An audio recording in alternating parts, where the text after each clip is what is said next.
sais. Je t'aime, tu le sais. Je t'aime, tu le sais, Seigneur. Je te porte dans mon Mon cœur. cœur brillant d'amour pour toi. Et mon cœur brillant d'amour. Tu es mon Jésus. Tu es mon Jésus. Je t'aime, tu le sais. Je t'aime, tu le sais. Je te porte dans mon cœur. Je te porte dans mon cœur. Et mon cœur brillant d'amour pour toi. Et mon cœur brillant d'amour pour Tu es mon tout Jésus. Tu es mon Jésus. Tu m'aimes, je le sais. Je t'aime, tu le sais. Tu me portes dans ton Tu me cœur. portes dans ton cœur. Et ton cœur brillant d'amour pour moi. Et ton cœur brillant d'amour pour Tu moi. es mon Tu Jésus. es mon Jésus. Seigneur, c'est la prière que nous faisons ce matin. C'est toi que nous aimons. C'est toi que nous voulons aimer. Fais s'il te plaît que chaque jour, notre vie soit une chanson d'amour pour toi. Fais que chaque jour ici sur terre, nous vivions pour t'aimer. Que notre façon de vivre, notre façon de penser, notre façon d'agir soit une lettre d'amour envoyée vers toi. Fais-nous encore du bien alors que nous voulons écouter ta parole. Nous ne sommes qu'un simple instrument. Choisis, s'il te plaît, de passer par nous pour atteindre tes objectifs. Au nom de Jésus. Amen. Amen. Bonjour une fois de plus. Nous voulons dire merci à notre pasteur, le pasteur Joseph Bondo, qui nous a fait confiance et qui nous a permis de nous tenir derrière cette chair qui est la sienne. Qu'à Dieu, une fois de plus, soit toute la gloire. Amen. Ce matin, j'ai deux textes clés que je vais lire avec nous. Le premier, c'est dans Marc, chapitre 3, les versets 13 et 14. Marc 3, 13 et 14. Et le deuxième, c'est Matthieu 28, 18 à 20. Deux textes qui parlent des disciples, deux textes qui ont en commun le fait que Jésus s'adresse aux disciples pour faire des disciples. Marc 3, versets 13, 14. Il monta ensuite sur la montagne, il appela ceux qu'il voulut, et ils vinrent auprès de lui. Il en établit 12 pour les avoir avec lui et pour les envoyer prêcher, avec le pouvoir de chasser les démons, dit le verset 15. Matthieu 28, 18 à 20. Jésus s'étant approché leur parla ainsi. Tout pouvoir m'a été donné dans le ciel et sur la terre. Allez, faites de toutes les nations des disciples, les baptisant au nom du Père, du Fils et du Saint-Esprit. Et enseignez-leur à observer tout ce que je vous ai prescrit. Et voici, je suis avec vous tous les jours jusqu'à la fin du monde. Amen. Aujourd'hui, nous allons partager autour d'un thème, l'implication dans l'œuvre de Dieu. L'implication dans l'œuvre de Dieu. Nous allons réfléchir ensemble sur l'implication, comment s'impliquer dans l'œuvre du Seigneur, c'est quoi l'œuvre de Dieu, comment s'impliquer et qu'est-ce que le Seigneur attend de nous en tant que chrétiens dans cette implication. C'est vrai que ça ne sera pas long comme un séminaire, mais nous allons nous focaliser sur l'essentiel de ce que le Seigneur a déposé sur notre cœur comme orientation par rapport à cette implication. Amen. Il y a quelques années, je me souviens sous cette chaire, je ne sais plus si c'était le pasteur Vernou ou un autre pasteur qui était visiteur, il nous relata l'histoire d'un homme de Dieu qui eut une vision. Dans cette vision, il était en train de voir le dernier jour où Dieu donnait des récompenses à chaque membre d'église. Il y avait dans cette vision une grande chambre dans laquelle se trouvaient des cadeaux. Il y avait des cadeaux de plusieurs tailles. Il y avait des petits cubes, il y avait des grands, il y avait des plus grands énormes. Et le pasteur s'approcha dans cette vision de l'ange qui était comme chargé de remettre les cadeaux à chaque membre d'église. Et de loin, il avait déjà aperçu le gros carton. Il se disait certainement, le gros carton, c'est le mien. Et l'ange appelait les membres d'église, les uns après les autres. Il leur remettait des cartons. Et à un moment, le pasteur voit l'ange tenir le carton le plus gros, celui qui savait être le sien.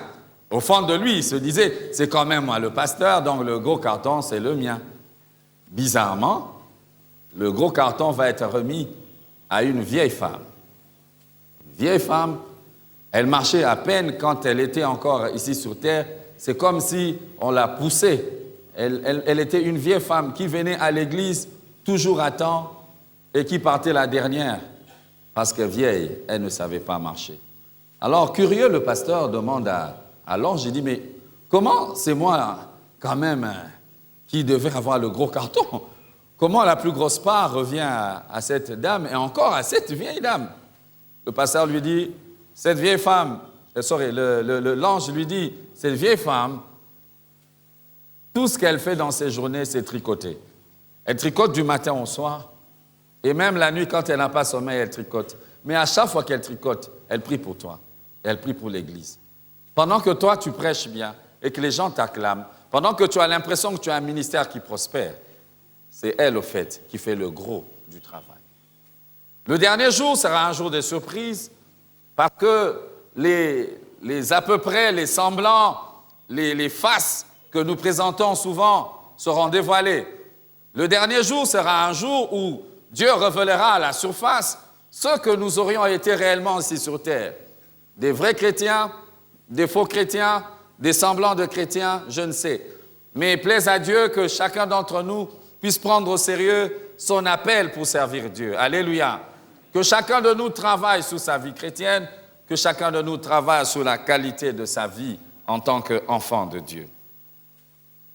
Le premier texte, celui de Marc, dit que Jésus avait prié, il était allé sur la montagne, il a cherché certainement la face de Dieu, les textes parallèles dans les autres évangiles en parlent, et c'est là que Jésus va faire le choix. Pourquoi Jésus choisit les disciples? Parce que Jésus sait qu'il y a une tâche énorme à faire et qu'il faut qu'il y ait des hommes et des femmes qui puissent être enrôlés dans ce travail. Alléluia. Bien-aimés dans le Seigneur, je ne sais pas comment vous venez à l'église. Vous venez à l'église juste comme un visiteur qui vient et qui s'en va. Vous vous intéressez aux choses de Dieu ou bien vous vous intéressez à Dieu lui-même? Ce sont ces questions-là qu'on va vraiment se poser. Parce que nous disons toujours que nous sommes des chrétiens et que ce pays est à 97% rempli de chrétiens. Mais je me suis toujours posé la question, si la RDC était réellement un pays chrétien à 97%, quel en est le rendu? Où est-ce qu'on voit l'impact de ces 97% de chrétiens sur la société? Sommes-nous chrétiens parce que nous le disons ou sommes-nous chrétiens parce que nous le sommes? Et comment, en tant que chrétiens, nous devons marcher? J'aimerais commencer par dire que, bien aimé, la plus belle chose devrait être dans cette vie d'avoir pour voisin de chambre ou de parcelle un chrétien. Quelqu'un peut me dire Amen. D'avoir un employé ou un employeur chrétien, ça devait être la meilleure des choses. Mais malheureusement, ce n'est pas toujours le cas parce que certains de nos frères et sœurs en Christ, ils viennent en retard au travail parce qu'ils disent qu'ils étaient à la veillée ou ils étaient en retraite. Et pire, ils disent « je suis en train de jeûner, j'ai fait 3 jours à jeûne ». Mais finalement, certains même commencent à avoir peur d'employer les chrétiens. J'ai dit et je répète que si le chrétien marche selon ce que Dieu dit, il serait le meilleur des citoyens. Amen. Parce que c'est ça le but de Dieu, que le chrétien soit son représentant, soit sa représentation ici sur terre. Si c'est votre professeur, non, vous êtes béni. Si c'est votre enseignant, vous êtes béni. Si c'est votre élève ou votre étudiant, vous êtes béni. Si c'est votre femme, vous êtes béni. Si c'est votre mari, vous êtes béni. Mais maintenant, je me pose la question, vous et moi qui sommes chrétiens, quel est le réel impact que nous avons? Est-ce que les gens qui nous entourent estiment que nous sommes une bénédiction pour eux? Est-ce que ces personnes-là estiment que nous les influençons suffisamment pour le temps, c'est-à-dire ici sur terre et pour l'éternité? Question très importante qui pour moi est un préalable. J'aimerais parler de mon premier point par rapport à l'implication dans l'œuvre de Dieu. Il s'agit de l'appel de Dieu, la base de notre implication. Si nous nous impliquons dans l'œuvre de Dieu, c'est d'abord parce que Dieu appelle. Alléluia. Le texte nous l'a dit que Jésus est monté à la montagne et il a appelé ceux qu'il voulut. Ce ne sont pas des gens autoproclamés. Ce ne sont pas des personnes qui se sont levées d'un bon matin et puis ils ont dit non, à partir d'aujourd'hui, moi je commence à travailler dans l'œuvre de Dieu ou je commence à m'intéresser à l'œuvre de Dieu. Non, c'est d'abord l'appel de Dieu. Bien-aimés dans le Seigneur, on ne s'autoproclame pas dans les choses de Dieu. C'est Dieu qui nous appelle. Alléluia. J'aimerais déjà insister sur le fait, ici je ne suis pas en train de parler de devenir pasteur, de devenir intercesseur, de devenir apôtre. Non, je ne suis pas dans ça. Impliqué dans l'œuvre de Dieu, comme on le verra, ce n'est pas nécessairement d'abord tout ce que nous voyons comme service à l'Église, parce que s'impliquer dans l'œuvre de Dieu peut se faire, même quand vous êtes au travail, même quand vous êtes à la maison, vous pouvez influencer l'œuvre de Dieu. Amen. Je disais donc que l'appel de Dieu est la base de cette implication. Vous ne pouvez pas vous impliquer de vous-même. Vous forcez les choses, vous forcez les portes, et voilà, vous dites, voilà, moi, je suis devenu chrétien. Dans la Bible, il y a l'histoire d'un homme qu'on appelait Uza ou Uza. Vous pourrez lire à la maison, je vous donne juste le texte, dans 2 Samuel 6, les versets 6 et 7 disent que Uza, un jour, alors que l'on ramenait l'arche de l'Alliance, qui était posée sur des bœufs, la Bible dit que les bœufs, certainement à cause du sol qui était rocailleux, avaient eu à bouger, à pencher d'un côté. Uza a vu que l'arche de l'Alliance allait tomber. Et qu'est-ce qu'il a fait? Il a couru vite. Il a récupéré l'arche. Mais la Bible dit, et c'est ce que vous allez lire est choquant, que l'Éternel n'était pas d'accord et la colère de l'Éternel s'enflamma contre lui et Dieu le frappa sur place. Uza est mort en voulant se rendre utile. Mais Dieu, pourquoi es-tu si dur? Uza ne te rend-il pas service? N'est-il pas en train de protéger ce qu'il y a de plus précieux pour Israël, c'est-à-dire l'arche de l'Alliance? Dieu, Uza, cet innocent, qu'a-t-il fait de mal? L'arche de l'Alliance tombée par terre. Non, mon frère, dans ces choses-là, Dieu ne blague pas. On ne s'autoproclame pas. Il faut être sûr que vous avez reçu et entendu l'appel du Seigneur. Alléluia. Uza n'était pas sacrificateur, première chose. Et deuxièmement, il y avait une tribu qui était disposée pour, à chaque fois qu'on devait déplacer les ustensiles. Dans la Bible, quand vous lisez Lévitique, vous allez voir qu'il y a une tribu précise. Uza n'était ni de cette tribu, ni de la tribu de Juda. Donc, il n'avait aucun droit de venir toucher aux choses. Mon frère, ne mets pas ta vie en danger. Commence par t'assurer que tu as entendu l'appel de Dieu. Alléluia. Sois sûr. Ce n'est pas le fait de venir à la borne. Ce n'est pas parce que tu as été ici pendant 10 ans, 20 ans qui fait de toi un chrétien. Ce n'est pas le fait que tu puisses avoir une carte de membre ou que tu sois connu du pasteur ou des membres, des diacres, des anciens de l'Église qui fait de toi un enfant de Dieu. Ce qui fait de nous un enfant de Dieu, c'est que nous ayons écouté l'appel et que nous ayons répondu à cet appel convenablement. Alléluia. Alléluia. Bien-aimés dans le Seigneur, faisons très attention. De plus en plus dans notre monde, il y a des personnes qui viennent dans les églises, mais ils n'ont jamais donné leur vie au Seigneur. Et ils n'ont jamais laissé leur cœur pénétrer par l'Évangile. Vous savez, au fur et à mesure que nous écoutons la parole et que nous ne changeons pas la vie, vous savez, ça produit l'endurcissement. Vous ne réagirez plus. Vous devenez comme quelqu'un qui prend un comprimé alors qu'il n'est pas malade. Le jour où il sera malade, le comprimé n'agira plus parce qu'il s'était habitué à cela. Mon frère, ma soeur, faisons très attention. À chaque fois que nous venons dans la présence de Dieu, sachons que nous écoutons Dieu et que Dieu veut commencer une histoire avec nous. Amen.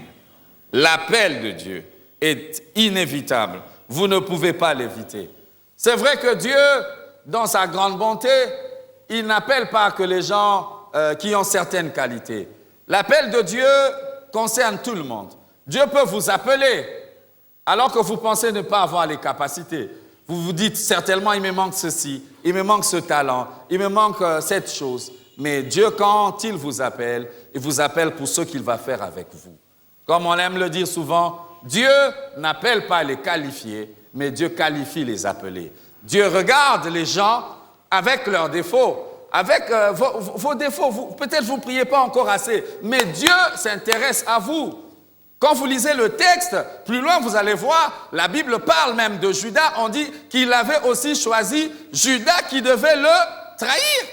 Jésus savait ce qu'il faisait. Jésus savait clairement qu'en choisissant cette personne, voilà là où j'arriverai. Mon frère, ma sœur, j'aimerais te rassurer que quoi que tu aies comme faiblesse, quoi que tu aies comme des défauts de caractère, peu importe, Dieu veut te prendre. Mais je ne dis pas qu'il veut te prendre pour t'utiliser avec ses défauts. Non.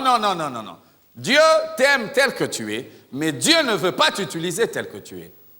Quelqu'un peut me dire Amen. Dieu nous aime tel que nous sommes.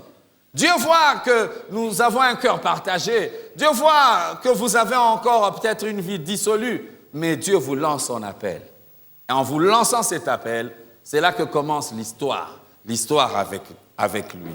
C'est pourquoi ce texte, je l'aime beaucoup. Jésus choisit des hommes. Ces hommes ne sont tous pas parfaits. Ils ont plein de défauts. Et le Nouveau Testament est rempli d'histoires où on voit comment les disciples réagissaient. Mais au fur et à mesure qu'ils restaient avec Jésus, Jésus leur communiquait sa mentalité, il leur communiquait sa façon de faire, il leur communiquait sa vie. Alléluia. Je répète, Dieu n'appelle pas que les qualifiés. Lui-même qualifie ceux qu'il appelle. Amen. C'est vrai, je l'ai dit, la base, c'est l'appel de Dieu. Mon troisième point, c'est la part de l'homme qui reçoit cet appel. Dieu vous a appelé, ça ne va pas suffire à cela. Il a appelé, mais il faut qu'il y ait une réponse. Dieu appelle, il faut que l'homme réponde. Le texte est clair, le texte dit, il appela ceux qu'il voulut et ils vinrent.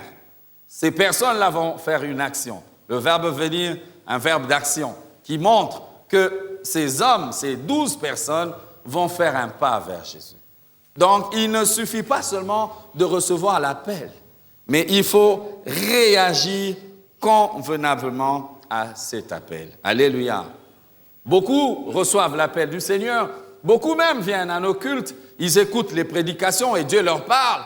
Ils se disent, je dois changer cette façon de vivre. Je dois changer de vie. Je dois changer de style de vie. Je dois laisser Jésus venir dans mon cœur.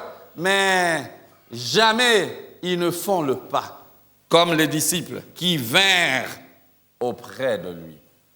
J'aimerais dire à quelqu'un avant de passer à mon point suivant, mon frère, ma sœur, c'est que Dieu attend de nous, après nous avoir lancé l'appel, c'est que nous puissions venir vers lui. Est-ce que vous pouvez m'aider à prêcher à votre voisin en lui disant « venir vers lui ». Merci beaucoup. Arrêtons donc de philosopher lorsque nous recevons l'appel du Seigneur et allons droit au but. Répondons à cet appel et engageons-nous. Dieu peut nous appeler juste pour devenir enfant de Dieu et chaque jour cultiver cette intimité. À d'autres, il va demander d'aller travailler dans un département. À d'autres, il va demander de soutenir dans l'ombre. Et il y a beaucoup d'héros dans l'ombre, comme l'histoire que j'ai racontée dans mon introduction de cette vieille dame.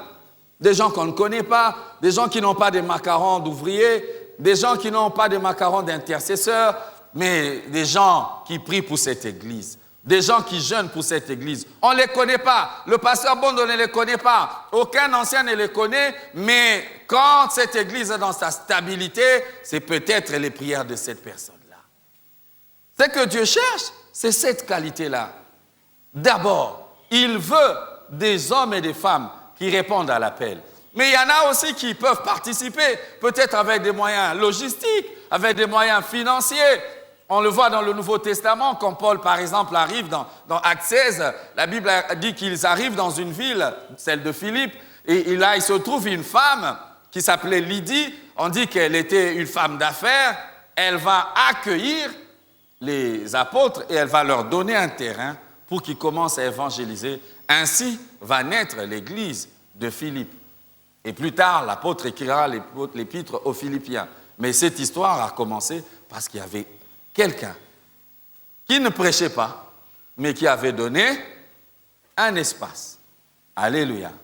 Vous voyez, bien-aimés, nous pouvons être impliqués dans l'œuvre de Dieu de plusieurs manières.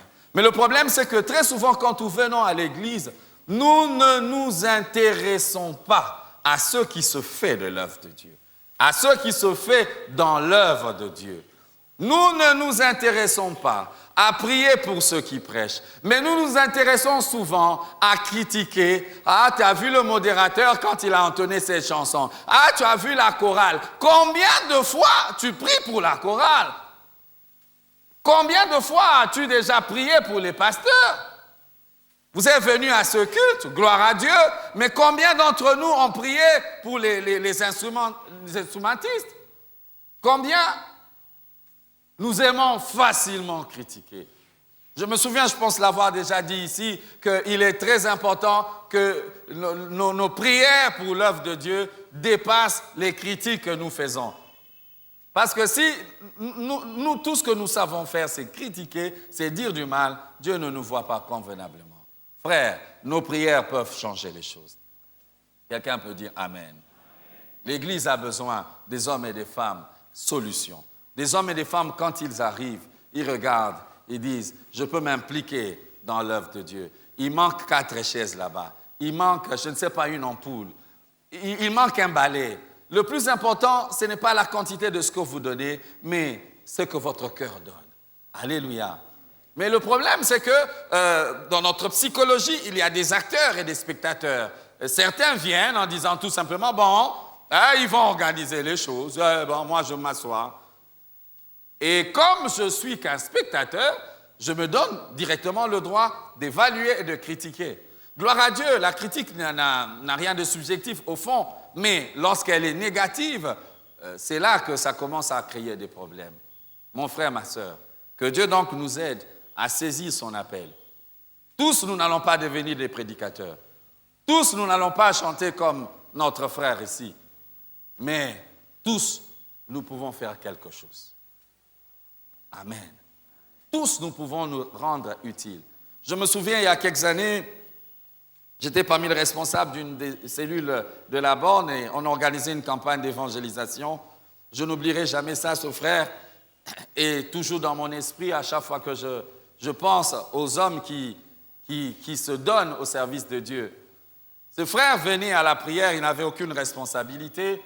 En pleine campagne d'évangélisation, je me vois approcher, il me dit j'aimerais que tu me donnes une tâche à faire. Il y a certainement quelque chose à faire, je veux me rendre utile. Waouh! Je lui ai dit, mon frère, que Dieu te bénisse. Combien de gens comme toi nous manquent aujourd'hui? Des gens qui disent, je veux me rendre utile. Je veux me rendre utile. Peut-être je suis expert comptable, mais je peux aider l'Église. Je peux donner 1 heure de mon temps par semaine pour vous aider à faire quelques calculs. Pourquoi pas? Mais facilement, nous pouvons nous ranger du camp de ceux-là qui regardent et portent plutôt des avis contraires. Dieu veut que nous puissions nous impliquer dans son œuvre. Alléluia. Cette implication commence par l'appel de Dieu. Et cette implication va s'en suivre de ce que j'ai appelé la part de l'homme. L'homme doit répondre à l'appel. Combien s'endurcissent de répondre à l'appel de Dieu? L'appel de faire quelque chose pour le Seigneur. L'appel de se rendre utile en un mot. Amen. 4e, j'aimerais parler du premier but de Dieu. Le premier but de Dieu dans notre implication. Quand Dieu nous demande de nous impliquer, qu'est-ce qu'il cherche en premier? Et cela est capital. Mon texte de base est claire. La Bible dit au verset 14, « Il en établit 12 pour les avoir avec lui. » Est-ce que vous pouvez m'aider à prêcher à votre voisin pour les avoir avec lui? Est-ce que vous pouvez changer de voisin et lui dire pour les avoir avec lui? Amen. Le premier but de Jésus, donc, quand il choisit les disciples, ce n'est pas de les envoyer, loin de là. Le premier but de Jésus, lorsqu'il dit « toi tu viens, toi tu viens, toi tu viens », ce n'est pas « allez, partez ». Non, non, non, non. La Bible est claire que le premier souci de Jésus, c'est de les avoir avec lui. Et ensuite, seulement les envoyer prêcher. Mon frère, si nous ne suivons pas ce mécanisme, nous allons tuer l'Église de Dieu. Et le piège dans nos églises se trouve à ce niveau. Beaucoup ont entendu, beaucoup ont répondu, mais ils ne sont pas venus cultiver l'intimité. Directement, ils ont voulu se mettre au service. Mon frère, ma soeur, si tu te mets au service sans intimité, ça va te tuer. Tu ne dureras pas longtemps. Il faut cultiver l'intimité avant de se mettre au service. J'aime dire que dans le service du Seigneur, l'intimité précède la responsabilité. L'intimité précède la responsabilité. Dieu ne te dit pas, va d'abord, va commencer à faire. Non, non, non, non. Cultive la vie avec Dieu. Alléluia. Cultive les moments de prière avec Dieu. Cultive cette soif de lire la parole de Dieu. Cultive tes moments personnels avec Dieu. Parce que, ne t'en fais pas, tu seras en public ce que tu es en secret. Et si en secret tu es perdant, en public tu seras perdant. Et Dieu a besoin d'hommes et de femmes impliqués dans son œuvre. Dieu a besoin d'hommes et de femmes impliqués dans son service. Mais détrompons-nous, Dieu ne veut pas que tu viennes et que tu portes directement la tenue, la salopette de travail. Dieu dit, viens, mais tu t'assois d'abord à mes côtés. Je t'enseigne, je te montre comment faire. Après seulement, tu iras. J'aimerais faire appel à 2 textes de l'Ancien Testament, Genèse 4, les versets 4 et les versets 5. Genèse 4, les versets 4 et 5, les 2 versets. Je ne vais pas le lire, on va projeter, mais vous allez voir, les versets 4 et les versets 5 ont en commun quelque chose. Il s'agit de l'offrande de Caïn et de Abel dans l'Ancien Testament. La Bible dit que l'Éternel porta un regard favorable, soulignez bien, sur Abel d'abord, ensuite sur son offrande. Amen. Et verset 5, mais il ne porta pas un regard favorable sur Caïn d'abord, ensuite et sur son offrande. Donc ce que Dieu regardait, ce n'était pas d'abord c'était pas d'abord l'offrande d'Abel. Parce que Abel intéresse Dieu plus que l'offrande d'Abel. Caïn intéresse Dieu plus que l'offrande de Caïn. Mes frères, mes sœurs, il y a un piège qui guette le christianisme d'aujourd'hui, c'est l'hyperactivité, l'hyperengagement. Des fois, on est très engagé à l'église, mais intimité avec Dieu, zéro. Et c'est ce qui nous tue. Les gens veulent des titres, les gens veulent des fonctions, les gens veulent faire tout ce qu'ils veulent avec Dieu, mais ils ne veulent pas Dieu. Nous aimons l'église, nous aimons les postes, mais nous n'aimons pas Dieu.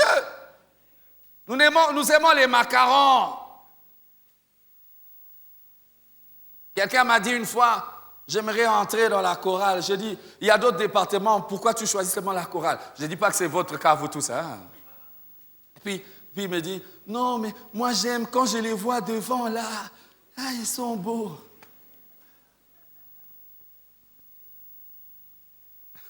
Un prédicateur a dit, il y a beaucoup de choses qui arrivent aux choristes, pas qu'ils sont juste derrière les pasteurs.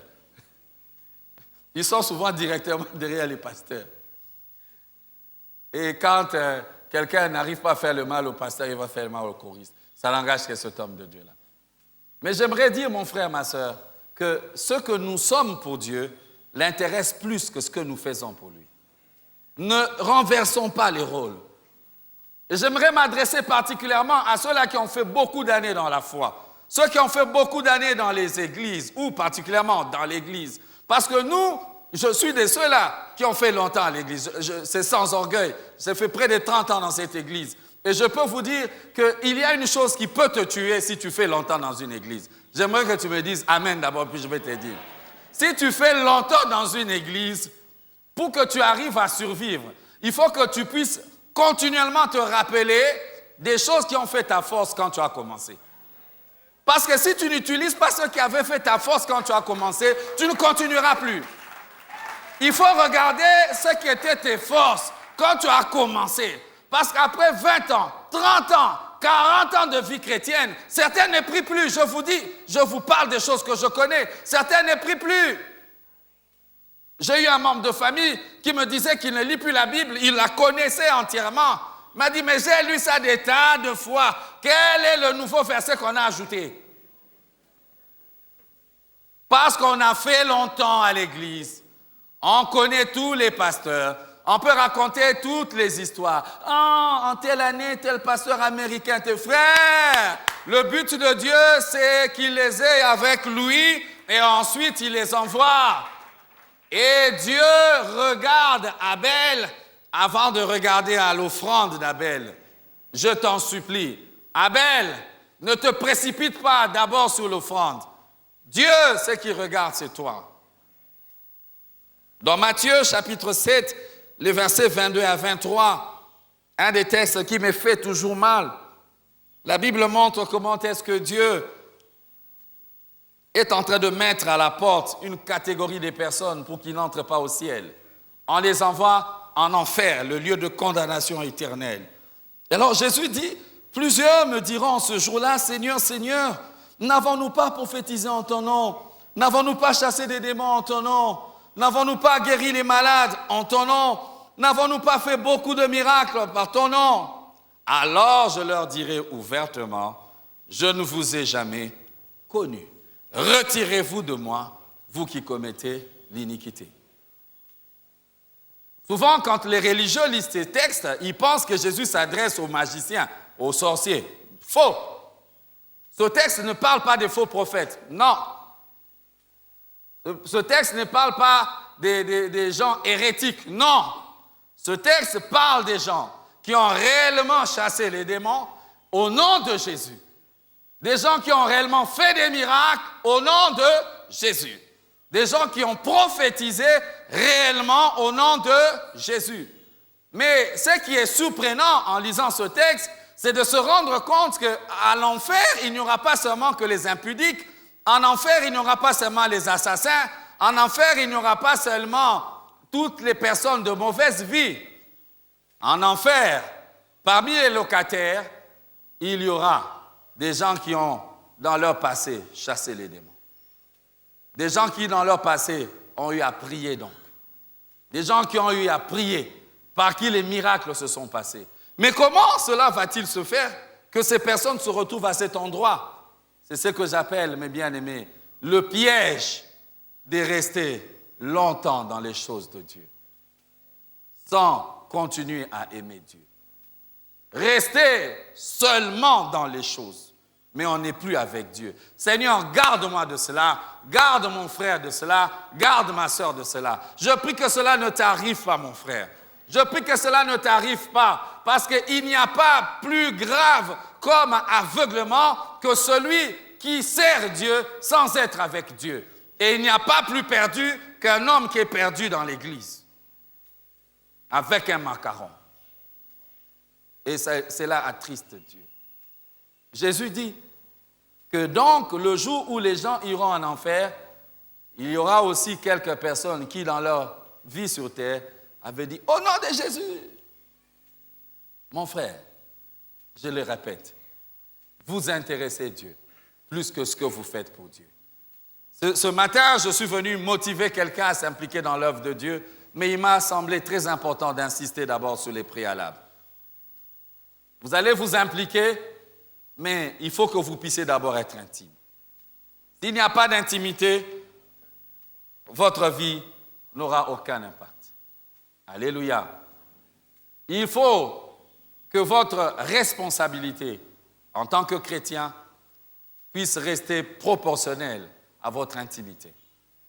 S'il n'y a pas d'intimité, il n'y aura pas de qualité de vie. Et rien de grand ne pourra se faire. Alléluia. Alléluia. Le dernier exemple que je donnerai pour ce premier but de Dieu dans l'implication, c'est une histoire qui m'attriste toujours à chaque fois que j'en parle. C'est l'histoire de Moïse. Moïse, vous savez, ce n'est pas n'importe quel homme. Le dernier chapitre de Deutéronome parle de Moïse en disant qu'il n'y a eu sur la terre, il n'y a eu à Israël personne comme Moïse, parce que Dieu lui parlait face à face. C'est écrit comme ça.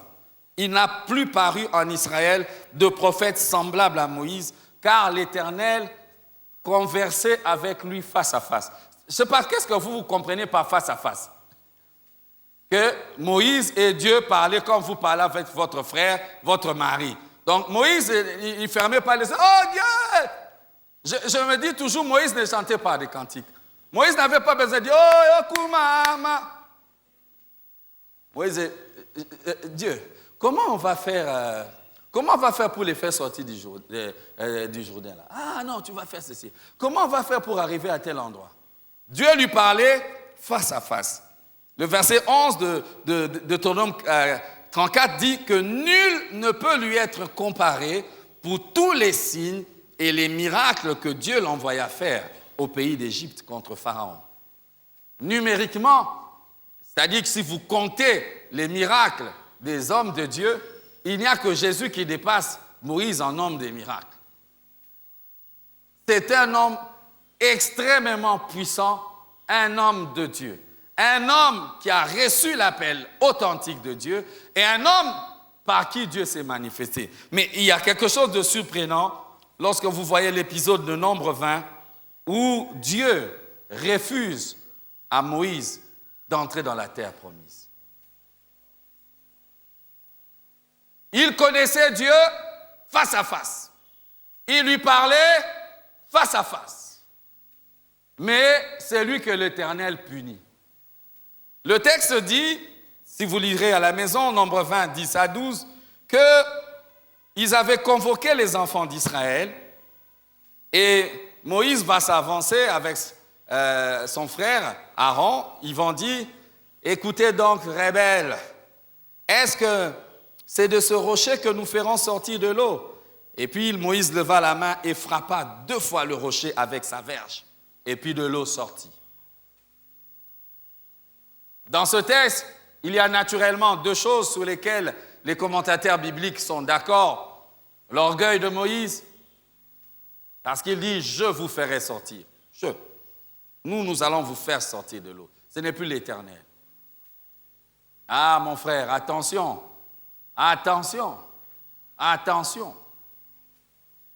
À un moment, on peut commencer à penser qu'on est quelque chose. Mes frères, nous ne sommes que de simples instruments. Nous ne sommes que des simples instruments. Même si les choses grandes se font par nous, nous ne sommes que des simples instruments. Dieu pouvait utiliser un petit enfant, Dieu pouvait utiliser le vent, Dieu pouvait utiliser une feuille d'un arbre. Ne nous accaparons pas de sa gloire. La deuxième chose, sur laquelle presque tous les théologiens sont aussi d'accord, c'est le fait que Moïse frappe 2 fois le rocher.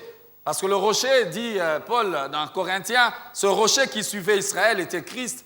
Et Christ ne devait pas être frappé 2 fois parce qu'il n'a pas été prévu qu'il meure 2 fois. Et donc, prophétiquement, en avance, Dieu ne pouvait pas accepter que l'image même du rocher soit frappée 2 fois. Mais ce que je crois personnellement, c'est que Moïse, quand vous regardez la manière dont il a servi Dieu, Moïse frappait. Moïse frappait, il y avait des fléaux, Moïse frappait, la mer s'ouvrait. Mais à un moment de sa vie, Dieu ne lui dit plus de frapper, il lui dit de parler. Et c'est ce qui arrive souvent quand on est resté longtemps, mais on ne développe plus l'écoute de Dieu. Que Dieu nous garde de devenir des gens qui protègent juste les traditions. Parce que finalement, Moïse agit par un réflexe traditionnel. Je suis habitué à frapper. Nous, ici, chez nous, ça se fait comme ça. Des fois, vous allez rencontrer ça dans les milieux chrétiens. Il n'y a aucun verset qui contredit ce que vous êtes en train d'avoir comme débat. Mais c'est juste, non, on ne fait pas comme ça. Ah, frère, sortons de cela. Regardons si ce que nous voulons faire est dans la parole de Dieu. Et si Dieu nous appelle à une autre expérience. Il y a un moment de ta vie, Moïse, où Dieu te demandera d'arrêter de frapper et de commencer à parler. Ne dis pas à Dieu, Dieu, moi je suis habitué seulement à frapper. Moi je frappe. Seigneur, moi je suis seulement frappé, frappe. Dieu te dit, parle. Mais ça, ce n'est pas le plus important dans ce texte. Le plus grave dans le texte, c'est que Moïse, le désobéissant, Moïse qui n'a pas fait ce que Dieu a demandé de faire, a quand même reçu le miracle. La Bible dit, il a frappé, l'assemblée but, l'eau sortit. Et c'est là notre problème en tant qu'enfants et serviteurs de Dieu. Souvent, nous n'avons pas fait ce qu'il fallait faire, mais le miracle a eu lieu. Mon frère, n'évalue pas ce que tu fais pour Dieu par le miracle. N'évalue pas ce que tu fais pour Dieu par le résultat, mais évalue ce que tu fais pour Dieu par ton obéissance. Parce que c'est ça le plus important. Parce que si tu regardes au miracle, tu vas voir ce tableau bizarre où il y a un peuple qui acclame son leader. Les femmes d'Israël se disent « Oh, nous avons vraiment un prophète. Hey, tu sais, mon mari, le prophète Moïse a fait seulement l'eau est sortie. On a bu. » Les enfants sont contents. Dans les maisons, les gens sont contents. Mais pendant que Israël se réjouit du prophète, l'Éternel est fâché contre son serviteur. Et c'est ça l'intrigue dans cette histoire. Un homme acclamé par le peuple, mais un homme rejeté par celui qui l'a envoyé. Pourquoi? Parce que je l'ai dit, Moïse a désobéi. J'aimerais ouvrir une parenthèse et dire que c'est pour cela que Dieu est très intransigeant avec les leaders. J'aime toujours encourager les leaders à faire comme Dieu, à punir les gens qui leur sont les plus proches. Parce qu'il donne une leçon au reste. Dieu est en train de dire aux enfants d'Israël, vous voyez ce Moïse-là, qui me connaît face à face, mon prophète, celui qui a fait que vous passez par la mer rouge. Je l'ai puni. Alors, si j'ai puni Moïse, alléluia, ne sois pas surpris. Alors, mon frère, ma soeur, si par moment, certaines personnes qui ont de l'autorité sur toi, mais qui te sont proches, peuvent prendre une ou telle décision. C'est la méthode de Dieu. J'ai dit et je répète, c'est très important pour les leaders de montrer l'exemple. Et c'est pourquoi Dieu aime faire ces choses-là. Pour qu'on puisse savoir, je ne blague pas. Malheureusement, nous les hommes, nous sommes complaisants. Au moment de se décider, on dit non, c'est mon frère, c'est l'enfant de ma tante. On a un même grand-père. Comme nous les Africains, on aime des choses comme ça. On a un même ancêtre, on vient du même village. Mon frère, montre l'exemple de la rigueur, montre l'exemple comme Dieu l'a fait. Moïse, c'est mon serviteur, Moïse, c'est mon prophète, mais Moïse, je le punis. La Bible dit que l'Éternel lui a dit, à cause de ce que vous avez fait, vous n'entrerez pas. Et les textes de Deutéronome se finissent par cela. Moïse mourut et l'Éternel l'enterra. Dieu est dur. J'insiste, frère, parce que c'est l'essentiel de mon message. C'était ce point-là, que Jésus prend les gens pour les avoir avec lui, avant de les envoyer. Mon frère, si tu échoues l'étape de l'intimité, tu échoueras l'étape de la responsabilité. Parce que les résultats de la responsabilité sont proportionnés par l'impact de ta consécration, de ton intimité. Plus tu seras intime, plus il y aura des résultats. Alléluia. Alléluia. N'évaluons donc pas notre travail pour Dieu sur base du résultat, mais regardons à notre degré d'obéissance, parce que c'est à cela que Dieu est en train de nous appeler. Amen. Cinquièmement, et ce sera mon dernier point, nous parlerons de la conséquence de cet attachement à Dieu. Lorsque vous avez développé l'intimité avec Dieu, qu'est-ce qui va naître? Marc nous a dit, après les avoir eus avec lui, il va les envoyer prêcher. Amen. Normalement, pour Dieu, ça devrait être cela, l'enchaînement logique. Vous envoyez pour aller travailler seulement quand il est sûr que vous avez développé l'intimité. Alléluia. Développer l'intimité avec Dieu avant d'aller devenir l'homme public. C'est très important. N'inversons pas les choses. La conséquence de l'attachement à Dieu, c'est que Dieu peut maintenant, de manière confiante, je vais dire, vous envoyer. Il va dire, non, là j'envoie quelqu'un qui a suivi les étapes qu'il faut. Là, j'ai quelqu'un qui a été formé, quelqu'un qui est resté à mes côtés. Et c'est le travail que Jésus va faire pendant son ministère sur terre. Il va rester avec un groupe de gens pendant 3 années et demie. Ils sont influencés par son ministère. Et à la fin, Jésus est mort, Jésus est ressuscité, Jésus monte vers le ciel et il leur dit, vous allez continuer le travail. Il leur ajoute que vous qui viendrez après moi, vous ferez des plus grandes œuvres que moi, parce que je m'en vais vers le Père. Ça, c'est Jésus qui l'a dit. Pourquoi? Parce qu'il est sûr du travail qui a été fait au niveau de l'intimité. Alléluia. J'aimerais insister sur le fait que Dieu nous a envoyés. Et Dieu nous envoie dans les divers milieux où nous sommes. Le texte de Matthieu 28 que nous avons lu dit « Allez, faites de toutes les nations des disciples ». C'est un des textes que nous connaissons par cœur. Le mot « nation » vient du grec « ethnos », qui a donné en français le nom « ethnie ». Ethnos veut dire beaucoup de choses. Vous savez, ces langues anciennes étaient riches et des fois un mot pouvait dire beaucoup de choses. Ethnos peut signifier multitude d'hommes ou d'animaux vivant ensemble, une compagnie, une troupe, un essaim, une multitude d'individus de même nature. Ethnos peut signifier une race, une nation, un peuple.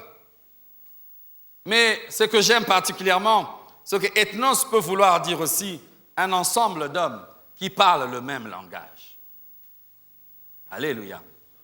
J'aimerais dire ceci, ce que Dieu veut nous utiliser là où nous travaillons, là où nous sommes dans notre vie professionnelle. Parce que vous savez, les avocats parlent le même langage. Là où on parle articles, code pénal, code civil, c'est les gens qui ont le même langage. Au milieu des médecins, les gens qui parlent bistouri, et vous savez, les médecins, souvent, ils ont des mots compliqués. Hein. Je dis toujours, surtout les noms des maladies, je ne sais pas s'ils font ça pour nous faire peur. Et puis, je me pose toujours la question, pourquoi ils nous traitent des patients quand nous allons dans leurs hôpitaux? Donc, nous sommes obligés de patienter. Mais ces gens-là qui nous traitent des patients, ils ont des mots en commun. La Bible donc est en train de dire que Dieu veut vous utiliser au milieu de gens qui ont le même langage que vous. Vous pouvez commencer à prêcher facilement avec les mamans où tu travailles, les mamans du marché. Voilà, vous avez déjà le même langage. Dieu veut t'utiliser dans le milieu des mécaniciens, là où tu travailles. Dieu veut t'utiliser dans le milieu, je ne sais pas, des plombiers, d'électriciens, des policiers, de politiciens. Dieu veut que ce message arrive à cet endroit. Il n'y aura peut-être pas un pasteur qui ira prêcher, mais vous êtes déjà dans ce groupe-là. Quelqu'un peut dire Amen. Vous êtes déjà là, vous accédez à ce milieu, vous accédez à cette plateforme, et Dieu va maintenant s'appuyer, entre guillemets, sur vous. Dieu va investir en vous, mais n'oubliez pas, il vous forme d'abord ensuite vous envoie dans les milieux des gens qui parlent le même langage que vous. Parce que facilement, vous pouvez les prêcher, ils comprendront. Vous pouvez prêcher à un médecin en lui parlant des bistouris, il comprendra plus facilement. Un électricien, vous pouvez lui parler de Dieu en parlant des courants continus, alternatifs. Je vous dis, il comprendra. Tout comme à un économiste ou à un juriste, vous pouvez utiliser des termes et entre vous, le message va arriver plus facilement. Au lieu qu'un frère de l'Église qui n'aura peut-être jamais accès à ce milieu puisse le faire. Mais le problème, c'est que la plupart d'entre nous, quand Dieu nous appelle, nous ne répondons pas. Amen. Dieu veut donc envoyer. Il veut vous envoyer parce que vous appartenez à un cercle que vous seul peut influencer. Alléluia. Et Dieu veut se servir de vous. J'aimerais que nous puissions courber nos têtes et nous allons prier. Dieu cherche des hommes et des femmes qui s'impliquent dans son œuvre. Mais n'oublions pas qu'aimer Dieu d'abord est le plus important. C'est bien d'aimer son œuvre, mais il faut d'abord aimer Dieu. Le service est proportionné par l'intimité et la qualité de notre service sera proportionnelle à la qualité de notre intimité avec Dieu. J'aimerais prier avec quelques catégories de personnes. Je veux juste demander à quelqu'un qui n'a jamais donné sa vie à Jésus, et vous le savez, en écoutant cette parole, vous avez dit au fond de votre cœur, j'ai toujours écouté cet appel de Dieu, mais aujourd'hui, c'est mon jour. J'aimerais vous demander de vous lever spontanément.